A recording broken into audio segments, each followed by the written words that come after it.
স্বাগতম বন্ধুরা, smoky visual ক্রিয়েশনের তরফ থেকে আপনাদের জানাই নমস্কার। আজকে আমরা আপনাদের সামনে প্রস্তুত করতে যাচ্ছি আলু আর ঢেঁড়স দিয়ে চিংড়ি মাছের ঝোলঝোলে ঝাল তরকারি। কড়াইতে প্রথমে তেল গরম করে নিয়েছি। ওই তেলে দিয়ে দেব নুন হলুদ দিয়ে মেখে রাখা চিংড়ি মাছ। চিংড়ি মাছগুলোকে নাড়িয়ে হালকা ভেজে নেব।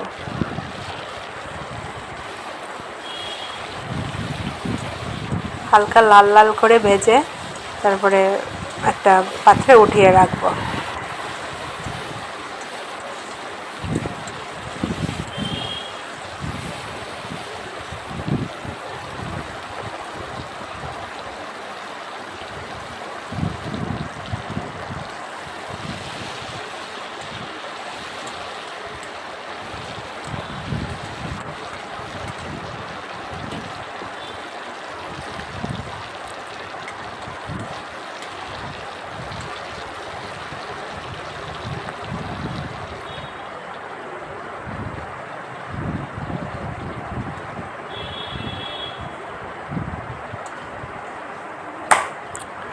চিংড়ি মাছগুলো ভাজা হয়ে গেছে, উঠিয়ে নিয়েছি বাটির মধ্যে।